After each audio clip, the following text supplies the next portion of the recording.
I'm sure you have all heard the phrase rise like a phoenix from the ashes, which is based on a story that goes back thousands of years. To rise like a phoenix from the ashes means to emerge from a catastrophe stronger and smarter and more powerful. This is how we would use the phrase today. As the story goes, only one phoenix was said to have lived at a time. This golden red bird, always a male, lived in Arabia. Each phoenix lived for exactly 500 years, and when it was about to die, it gathered twigs and spices and built a nest. Then the phoenix sat on the nest and waited patiently for a ray of sun to set the nest on fire. The bird never tried to escape its fiery death, for from its ashes a worm would come crawling out. This worm became a new, beautiful little phoenix, who immediately set to work gathering its father's ashes into a ball of incense. The phoenix then flew with these ashes to the Egyptian city of Heliopolis, the city of the sun, and buried the ashes in the temple of the sun god. Then it flew back to Arabia to live for 500 years, when the cycle would be repeated. Hold this information, you'll need it in a moment. Moving on to Phoenix, Arizona, the place. About 150 years ago, the selection of the town site of Phoenix was made between modern-day Van Buren Street and 7th Street.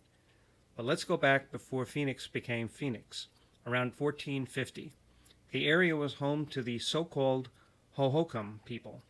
Actually, they didn't call themselves Hohokam people, they actually called themselves Othem. And it was just termed that way because it's sort of an archaeological designation. It's kind of interesting how things mutate in that way, but that's what it is. They had built much-needed canals many years before then, but then abandoned all 135 miles of canals. The abandoned canals fell into disrepair and were forgotten in time. In 1867, Jack Swilling, a Civil War veteran, redug the canals of the Salt River. The land in the Salt River Valley was ideal for farming because the crops wouldn't be destroyed by frost. Swilling called the small community that lived near the canals Swilling's Mill. By 1870, the small desert community grew large enough to become a town.